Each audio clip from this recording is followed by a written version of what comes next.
ଲାଭ କରିଛି। এই যে ওড়িশি নৃত্য ଆମେ କରୁଛୁ ତାର କିଛି ମାହାତ୍ମ୍ୟ ରହିଛି, ମାନେ ଯାହାକି ଆଜି ଭାରତରେ 8 କୋଟି ଶାସ୍ତ୍ରୀୟ ନୃତ୍ୟର ପ୍ରଚଳନ ଅଛି। ସେ ଶାସ୍ତ୍ରୀୟ ନୃତ୍ୟ ଭିତରୁ এই ଓଡିଶୀ ନୃତ୍ୟ ବହୁତ ପଛରେ ଶାସ୍ତ୍ରୀୟତା ଲାଭ କରିଛି। 1900 ମାନେ ଦେଶ ସ୍ୱାଧୀନ ହେବା ପରେ 1950 ମସିହାରେ, ତା ପୂର୍ବରୁ ଆଉ ସମସ୍ତ ଶାସ୍ତ୍ରୀୟ ନୃତ୍ୟ ଶାସ୍ତ୍ରୀୟତା ଲାଭ କରିଥିଲା। ତାପରେ ମଧ୍ୟ ଆଜି ଆମ ଓଡିଶୀ ନୃତ୍ୟ ସବୁ ଶାସ୍ତ୍ରୀୟ ନୃତ୍ୟକୁ ପଛରେ ପକାଇ ସବା ଅଗ୍ରାଧିକାର କରିଛି। ବିଶ୍ୱର କୋଣ ଅନୁକୋଣରେ ଚାରିଆଡେ ଲୋକ ଏବେ ଓଡିଶୀ ନୃତ୍ୟ ଶିଖିବାକୁ ଚାହୁଁଛନ୍ତି। ସଙ୍ଗୀତ ଏଭଳି ଗୋଟେ କଳା ଯାହାକି ପ୍ରଥମତଃ ଆତ୍ମା ଶାନ୍ତି ଦେଇଥାଏ। ମାନେ ସଙ୍ଗୀତ ବୋଲିବା ଦ୍ୱାରା ଆଜିକାଲି ତମାନେ ସବୁ ପାଠ ପଢୁଛ, ଦେଖୁଛ, ଇଣ୍ଟରନେଟ ଦେଖୁଛ, ସବୁ ଦେଖୁଛ, ସଙ୍ଗୀତ ଦ୍ୱାରା ଏବେ ବର୍ତ୍ତମାନ ରୋଗ ଚିକିତ୍ସା କରାଗଲାଣି। ରୋଗ ଭଲ ହଉଛି ସଙ୍ଗୀତ କରିବା ଦ୍ୱାରା।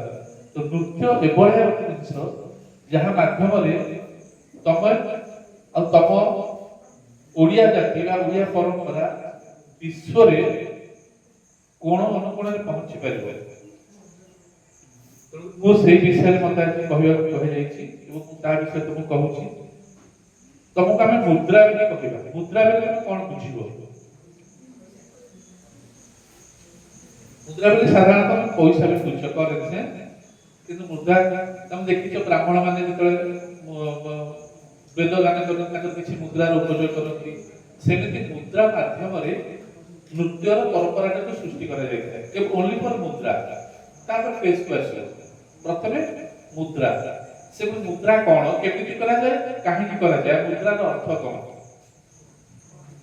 ବୁଝାଯିବ। ମୁଦ୍ରାର ଅର୍ଥ କଣ? ମୁଦ୍ରାର ଅର୍ଥ ହେଉଛି ମନର ଭାବକୁ ହସ୍ତର ସଂକେତ ମାଧ୍ୟମରେ ପରିପ୍ରକାଶ କରିବାକୁ ମୁଦ୍ରା କୁହାଯାଏ। ଏକ୍ସାମ୍ପଲ, ତୁମେ ତୁମ ଗୁରୁଙ୍କୁ ନମସ୍କାର କରିବାକୁ ଚାହୁଁଛ।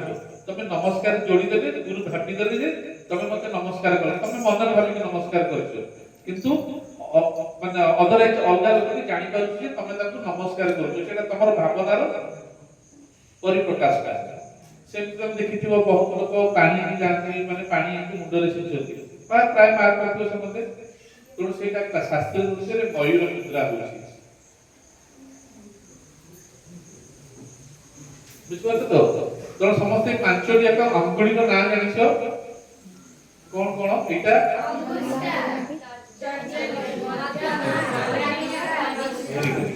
ଏଇ ଯୋଉ 5ଟି ଯାକ, ଏଇ ଯୋଉ 5ଟି ଯାକକୁ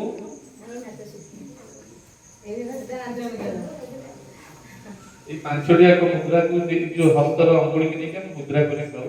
ଏବେ ମୁଁ ଗୋଟେ ଗୋଟେ ମୁଦ୍ରା କରିବି, ତମେ ତାକୁ ଦେଖ, ଚେଷ୍ଟା କର ଯେ ହୋଇପାରୁଛି ନା ନାହିଁ।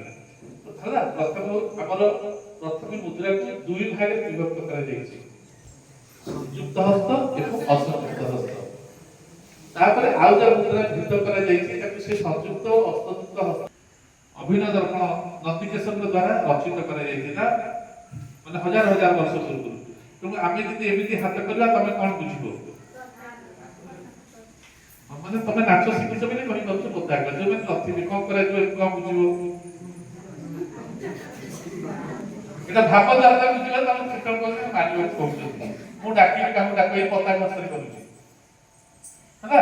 ମୁଁ କହୁଛି ତୁ ତୁ, ଏମିତି ଆଙ୍ଗୁଳି ଦେଖୁଛି ତମେ, ଇଆଡେ ଆସ, ଓଠରେ ହାତ ଲଗେଇବି, ଆଖିରେ ହାତ ଲଗେଇବି, ସବୁ ଏହାର ଅର୍ଥ ଅଲଗା ହେଇଯିବ।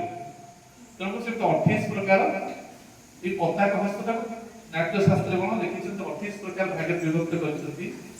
ଯାହା ହେଲା ପତାକ, ତ୍ରିପତାକ, ଅର୍ଦ୍ଧପତାକ, କର୍ତ୍ତରୀ ମୁଖ, ମୟୂର, ଅର୍ଦ୍ଧଚନ୍ଦ୍ର, ଅରାଳ, ଶୁକଦୁକ୍ତ, ମୁଷ୍ଟି, ଶିଖର, କପିତ୍ଥ, କଟକାମୁଖ, ସୂଚି, ଚନ୍ଦ୍ରକଳା, ପଦ୍ମକୋଷ, ସର୍ପଶିର, ମୃଗଶୀର୍ଷ, ସିଂହମୁଖ, କାଙ୍ଗୁଳ, ଅଳପଦ୍ମ, ଚତୁର, ଭ୍ରମର, ହଂସାସ୍ୟ, ହଂସପକ୍ଷକ, ସଂଦଂଶୁ, ମୁକୁଳ, ତାମ୍ରଚୂଳ, ତ୍ରିଶୂଳ।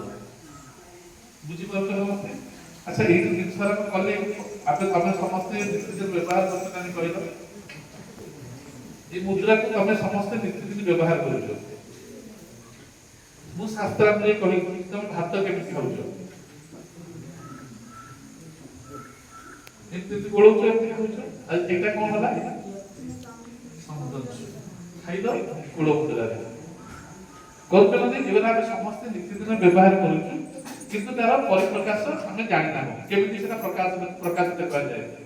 ତେଣୁ ସେଇ ଭାଷାରେ ଏଇ ପତାକା ଯୋଉ 28ଟି ହସ୍ତମୁଦ୍ରା ଦେଖେଇଲି, ସେ ଯୋଉ ପତାକା ହସ୍ତରେ ମଧ୍ୟ এই ପତାକା ହସ୍ତରେ ମୁଁ କେମିତି ବିନିଯୋଗ କରିବି, ନୃତ୍ୟରେ ହଉ ବା କୋଉଥିରେ ମୁଁ କେମିତି ବିନିଯୋଗ କରିବି ନା ନାଟ୍ୟ ଆରମ୍ଭେ, ନୃତ୍ୟ ଆରମ୍ଭରେ ବାରି ବାରି ବାରି ଅର୍ଥ କଣ ଜାଣିଛ? ଜଳ। ଜଳକୁ କିଏ ମାନେ ବହନ କରି ଚାଲିଛି ବାଦଲ। ଉପରେ ଦେଖୁଛି ହାତଟା ବାରି ବାରି ତାରେ ବଣ ଦେଖେଇବା। ଏସବୁ ପତାକା ହସ୍ତରେ ହଉଛି ଗୋଟେ ବସ୍ତୁ ଦେଖେଇବା, ନାହିଁ କରିବା ନିଷେଧ ନଥାଏ। ଉଚ୍ଚସ୍ଥଳେ ନିଶାୟନ୍ତ ଦେଖିଛ ସମସ୍ତେ ଦୂର କେମିତି ଅନାନ୍ତି, ଛାଇ ଆକଟ କରିକି ସମସ୍ତେ ଅନାନ୍ତି। ନଦୀ ଦେଖେଇବା, ଅମର ମଣ୍ଡଳ ସ୍ୱର୍ଗ ଦେଖାଇବା, ଏମିତି ବିଭିନ୍ନ ପ୍ରକାର ଅର୍ଥରେ ନାଟ୍ୟ ମାନେ ପତାକା ହସ୍ତରେ ବିନିଯୋଗ କରାଯାଏ। ଆଚ୍ଛା, ଆଉ ଗୋଟେ ଜିନିଷ ହଉଛି ସମସ୍ତେ ଜଗନ୍ନାଥଙ୍କୁ ଦେଖିଛ, ଜଗନ୍ନାଥ କେମିତି ବସିଛନ୍ତି କି କହିପାରିବେ ହାତ ଦେଖ।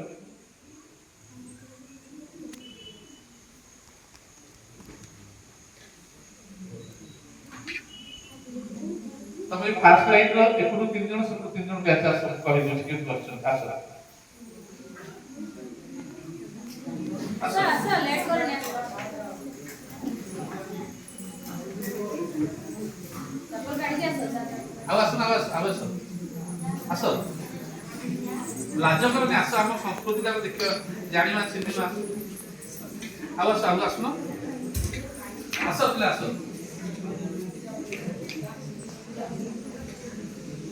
ପୁଅ ପିଲା ଯୋଉମାନେ ଇଣ୍ଟରେଷ୍ଟେଡ ଅଛନ୍ତି ଆସ।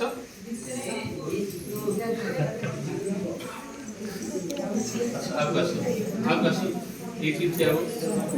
ଆଉ ତା ପଛରେ ଜଣ ଛିଡ଼ା ହୁଅ, 2 ଜଣ ଲାଗି ଛିଡ଼ା ହୁଅ। ହଁ 2 ଜଣ ଲାଗି ଛିଡ଼ା ହୁଅ।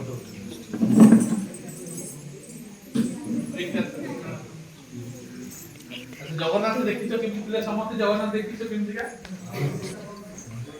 ବସିଛନ୍ତି?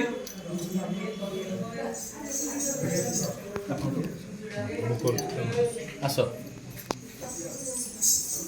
ଜଗନ୍ନାଥ ଯୋଉ ଭଙ୍ଗୀରେ ଜଗନ୍ନାଥ ଯୋଉ ଭଙ୍ଗୀରେ ବସିଛନ୍ତି, ଆମ ଓଡ଼ିଶୀ ନୃତ୍ୟର ମୂଳ ଭଙ୍ଗୀ ସେଇଟା, ମୂଳ ଭଙ୍ଗୀ ଯାହାକି ବିଶ୍ୱରେ କୌଣସି ନୃତ୍ୟ ଦେଖାଯିବା ନାହିଁ। ଚୌକ ବସ। ଜଗନ୍ନାଥ ଏମିତି ବସିନାହାନ୍ତି ଦେଖିଲ? ସମସ୍ତେ ବସ ଏମିତିକା ବସ, ଟ୍ରାଏ କର। Very good. ଏଇ ହାତ ଆଉ ଟିକେ ପଛୁଆ ଯିବ, ରଖ ଟାଇଟ୍ ରଖ। ଏ ହେଲା ଚୌକ, ଆରାମସେ ବଢିଆ ବସୁଛନ୍ତି ସେମାନେ। ଏମିତି ଟିକେ କମ ଟେକ, ଏମିତି ଟେକ ବାସ୍। ହଁ ଗୋଡ଼ଟା ଆଉ ଟିକେ ଖୋଲ, ଗୋଡ଼ ଟିକେ ଖୋଲ ଆଉ ଟିକେ।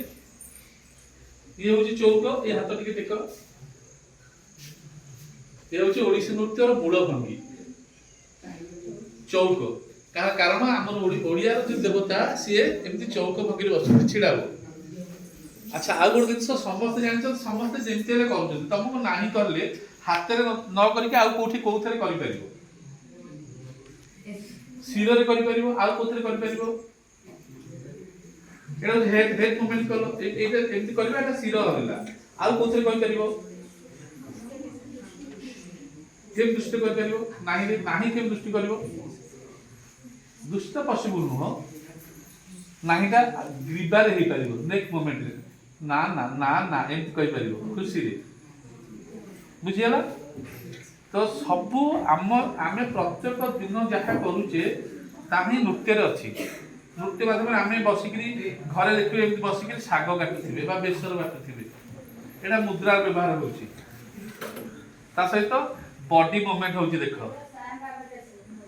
ବଡି ମୁଭମେଣ୍ଟ ହଉଛି ନା ନାହିଁ? ଆଚ୍ଛା, ସେଇ ମୁହଁ ଏପଟ ସେପଟ ହଉଛି, ଅଗ୍ରଚଳ ପୃଷ୍ଠଚଳ ବଡି ହଉଛି। ଏଇଟା କଣ ହଉଛି? ତମେ ନାଚ ଶିଖୁଛ, ପ୍ରକମ୍ପିତା। ଏଥିରେ ଚଢି ଯଦି ଖୁମ୍ପିକି ଖାଉଛି, କୋଉଥିରେ କରୁଛି? ପ୍ରକମ୍ପିତା। ବୁଝିହେଲା? ଆଚ୍ଛା, ଆଉ ଗୋଟେ ଭଙ୍ଗୀ ସେମିତି ମୂଳ ଭଙ୍ଗୀ ଅଛି ଓଡ଼ିଶୀ ନୃତ୍ୟର, ତାହା ହଉଛି ତ୍ରିଭଙ୍ଗ। ବଡି